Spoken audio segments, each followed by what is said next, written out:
SSC 2025-এর শিক্ষার্থীদের জন্য সুখবর হচ্ছে এই যে বাংলা এবং ইংরেজি পাশ করা খুবই সহজ। বিশেষ করে যারা পরীক্ষা খারাপ দিয়েছো তারা একটা টেনশন যে পাশ করবো কিনা। আমি এখানে তোমাদের অ্যাডভান্স ইংরেজি নিয়ে আলোচনা করব এবং বাংলা অলরেডি পরীক্ষা হয়েছে, বাংলা প্রথম দ্বিতীয় এবং ইংরেজি প্রথম দ্বিতীয় পাশ করার প্রসেসটা বুঝলে তোমরা বুঝে যাবা। বাংলা একদম আলাদা নিয়ম, ইংরেজিতে পুরো আলাদা নিয়ম, এবং এই নিয়মটা এমন না যে আমি বানাইছি, এটা বোর্ডের নিয়ম। বোর্ড এভাবেই তোমাদের রেজাল্ট প্রকাশ করবে। তো চলো একটা একটা করে বিষয় তোমাদেরকে বুঝাই। মনোযোগ দিয়ে এই ভিডিওটা শেষ পর্যন্ত দেখো, তোমাদের বন্ধু বান্ধব যারা আছে ওদেরকে শেয়ার করে দাও যাতে করে ওরা উপকৃত হইতে পারে। এবং অনেকেই আছে পরীক্ষা খারাপ দিয়েছো, তাদেরকে দুশ্চিন্তা করার কোনো কিছু নাই। চলো আমরা পয়েন্ট এসে কথা বলি, কম্পিউটার স্ক্রিনে সরাসরি চলে যাই। তো এখানে দেখতে পাচ্ছ বাংলা এবং ইংরেজি 5 নম্বর নিয়ে আমরা আলোচনা করব। সুখবরটা আসলে এই পয়েন্টে এসি। তো এখানে মূলত তোমাদের 200 মার্কের একটা রেজাল্ট প্রকাশ করা হবে। এটা নিয়ে আমরা একটু সবার শেষে দিয়ে আলোচনা করব পুরোপুরিভাবে।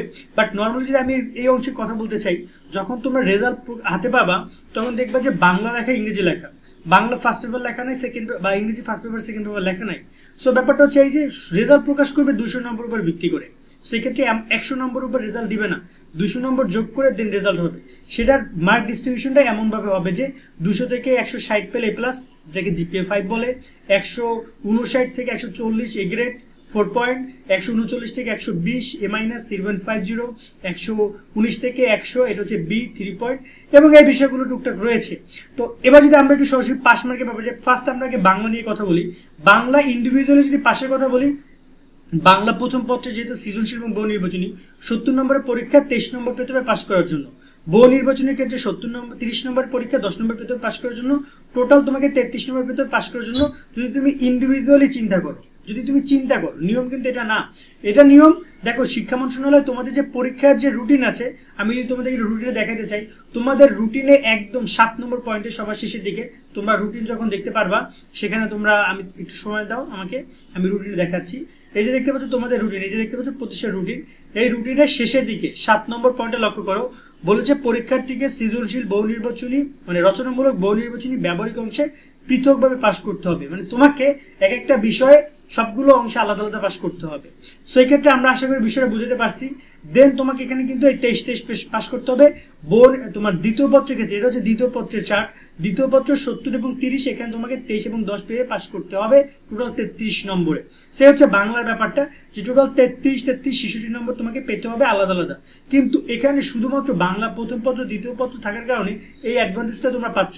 এই অ্যাডভান্টেজ কিন্তু তোমরা গণিতে বা তোমরা অন্যান্য সাবজেক্ট, বিজ্ঞান, তোমাদের গ্রুপ সাবজেক্টে পাবা না, যেটা এখানে প্রথম দ্বিতীয় রয়েছে। এক্ষেত্রে তোমাদের প্রথম ও দ্বিতীয় পত্র পাস নির্ণয় করবে একত্রে মিলিয়ে। মানে তুমি সৃজনশীল এবং নির্মিত অংশ টোটাল 70, এই 140 মার্কের পরীক্ষা হবে। ফার্স্ট পেপার 70, সেকেন্ড পেপারে 70, 140 মার্কে তুমি যদি 46 নম্বর পাও দেন তুমি পাস করছো। আবার একইভাবে তোমার যদি বহু নির্বাচনীতে 30 এবং 30, ফার্স্ট পেপারে 30, সেকেন্ড পেপারে 30, 60 নম্বর যদি তুমি 20 নম্বর পাও দেন তুমি পাস করছো। টোটাল 66 পাবা, তাহলে তোমার পাস। কিন্তু তোমাকে 46 এবং 20 আলাদা আলাদা অর্জন করতে হবে। তুমি যদি কোনো কারণে এই 20-এর জায়গায় 60 মার্কের পরীক্ষায় তুমি যদি পাও 18, 17 ফেল, বা আবার দেখা যায় তুমি ফার্স্ট পেপারে 30-এ পরীক্ষা 10-এ পাস, তুমি পাইছো 6, কিন্তু সেকেন্ড পেপারে তুমি 30-এ 30ই পাইছো, তাহলে টোটাল কত হলো? 6 আর 30 36 হইলো। দেন তুমি কিন্তু এখানে 20 পাইলা, 20 নম্বর পাস, তুমি 36 পাইছো, অফকোর্স তুমি পাস করছো। সো প্রথম ও দ্বিতীয় পত্র মিলিয়ে টোটাল 66 নম্বর পাইলেই দেন তুমি পাস করতে পারছো। ওকে, দেন আমরা যদি এবার কথা বলি ইংরেজি নিয়ে, ইংরেজি ব্যাপারটা ঠিক অন্যরকম ভাবে। ইংরেজি ব্যাপারটা আবার সবার সাথে মিলবে না। ইংরেজিতে part A part B first পেপারে 100 মার্কের পরীক্ষা 50-50 করে। ইংরেজি আবার কোনো এমসিকিউ নাই, ইংরেজি পুরো খাতাটা শিক্ষকের কাছে চলে যায়, শিক্ষক সেটা দেখে মূল্যায়ন করবে। এবং এখানে তোমাদের পার্ট বি এর ক্ষেত্রে সেকেন্ড পেপারের ক্ষেত্রে part A part B total 40 এবং 60 ডিস্ট্রিবিউশন রয়েছে, যেখানে 100 নম্বরের পাস তোমার এখানে।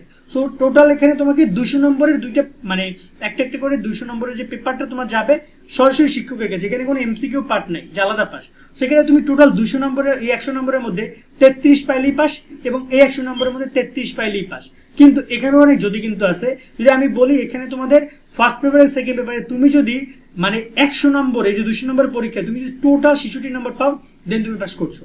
টোটাল 66 নম্বর। তুমি যদি ফার্স্ট পেপারে পরীক্ষায় 100 নম্বরের মধ্যে তুমি যদি 20 পাও, আর সেকেন্ড পেপার যদি তুমি 40 পাও দেন কত হচ্ছে 60, তুমি কিন্তু ফেল করছো। বাট যদি তুমি এখানে 40-এর জায়গায় 50 পাও, তাহলে দুইটা মিলে কত হচ্ছে 50 আর 60, 20, 70, তুমি পাস করছো, 66-তে পাস। সো টোটাল 200 নম্বরের পরীক্ষায় তুমি যদি এখানে 66 পাও তাহলে তুমি পাস করছো। ইংরেজিতে ব্যাপারটা খুব ইজি, ইংরেজিতে একেবারে রেজাল্ট অনেকে খারাপ করে কিন্তু ফেল খুব কম করে। এই 66 নাম্বার যদি তুমি তুলতে না পারো তাহলে তো তুমি স্টুডেন্টই না, এটা বলা যেতে পারে।